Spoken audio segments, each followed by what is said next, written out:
Hi, and welcome to another episode of Hot Takes with me, the Silver Fox. And we're going to take a quick look at Nicola Sturgeon again, because why not? She's so much value for money. This particular time, we're going to be looking because she's being slated by a lot of people because she decided to write this book of hers, this life story, which will be the world's most boring book, I'm sure.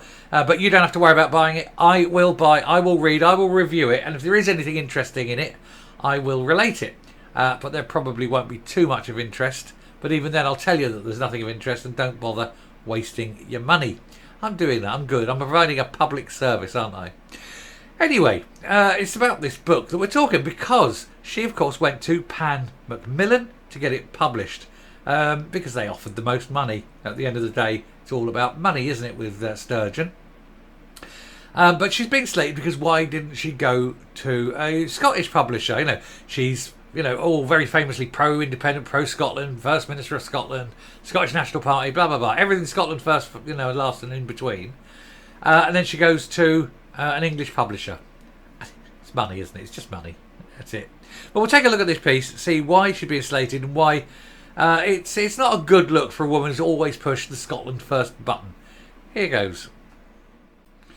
So, Nicola Sturgeon under fire for picking English publisher, with Joe Biden among its clients for memoir, as she shuns the Scottish industry.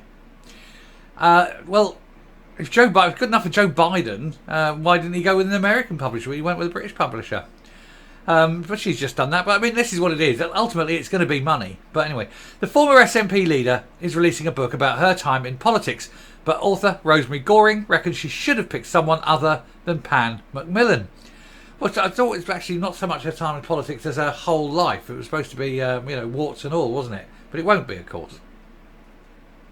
Nicola Sturgeon has been criticised for picking an English publisher for her upcoming memoir, with the author saying it was a missed opportunity to send a message of confidence and pride in the Scottish industry. The former SNP leader confirmed this month that she would release a book spilling the beans on her career in politics, but she'll do no such thing. She will be so enamoured of her own fantasticness that she'll be going, oh, and Nicola did this, and Nicola did this, and Nicola Sturgeon. She's the sort that talks about herself in the third person. But it'll be all about how wonderful she is. There'll be no, we had a fight about this, or I lost it, and I didn't like the argument there. There'll be none of that. It'll be all about how marvellous she is. It'll be a self-penned hagiography. Anyway, she penned a deal with Pan Macmillan, thought to be worth between £150,000 and £200,000. It was said around 9 companies were keen to release the memoir, which will also include details of her life before joining the Nats. But it won't, will it? It just won't have those details. She won't say anything. She's too private. But Rosemary Goring said she was disappointed the ex-First Minister had shunned Scottish publishers, while Macmillan was founded by 2 brothers from Arran. It is a London company and one of the biggest publishers in the world. Ms Goring has penned a number of books, both fiction and non-fiction, with a strong focus on Scottish history. And she said she hoped Miss Sturgeon would choose a Scottish publisher. But she didn't, because money. That's simply it. Who's going to offer the most moolah? Because Sturgeon exists purely for the gaining of money for her. Writing in the Herald, she conceded Scottish publishers cannot compete with the clout and selling power of Pan Macmillan, which counts Joe Biden and Hillary Clinton among its clients. But Goring added, even so, I'm disappointed. Well, I mean, that's how it is. But Sturgeon knew, when she was going into this, that she needed to make money, because she was hoping for the post-FM gig. She was thinking something like UN or something in Europe, things like that. And it didn't materialise. And now, of course, the arrests are there and the investigation. It's not ever likely to. And she's grown used to a certain level of lifestyle. And when she's not earning, she's got to do something, because she's not going to get that lifestyle back. For a politician who's dedicated his career to the cause of independence and to go to a London-based publisher seems both contradictory and odd. The optics are certainly not good. To those outside the country, it will be read as confirmation that there is no one on her home turf fit to publish a world leader's memoir. Well, yeah, let's be honest here. She wasn't a world leader. She wasn't a national leader.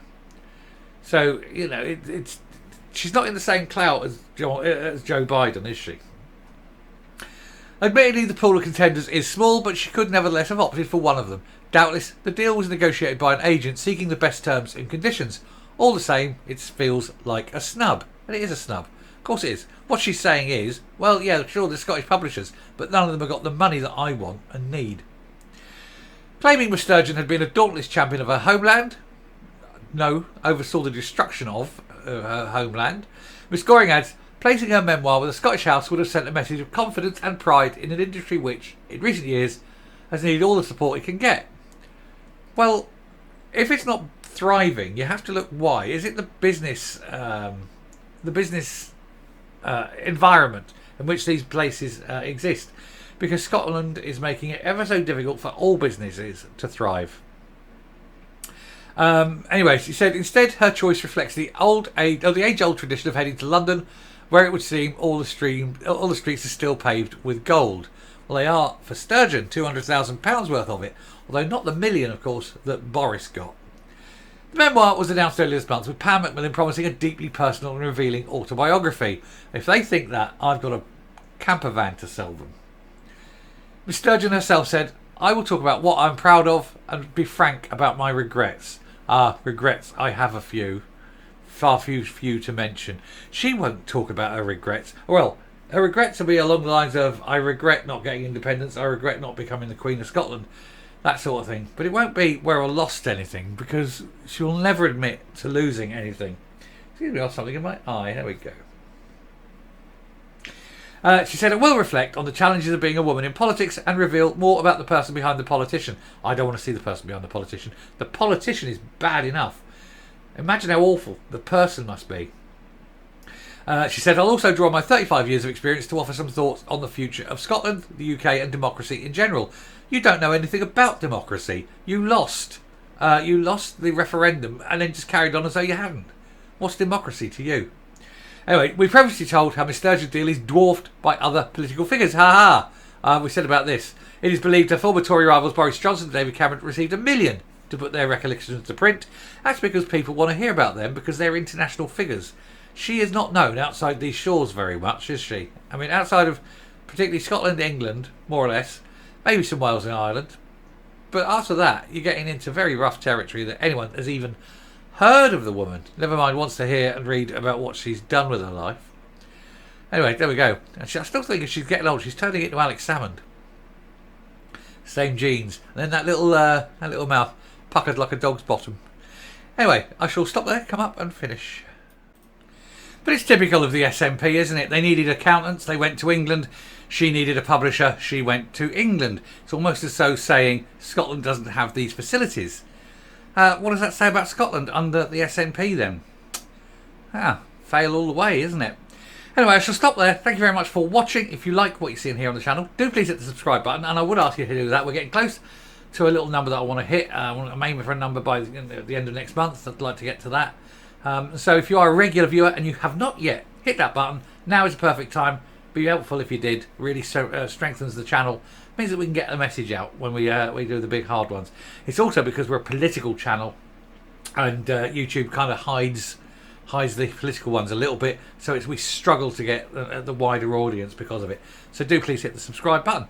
And until next time, stay safe, stay well, and it doesn't really matter who publishes the book. Nobody's going to read it anyway. Bye.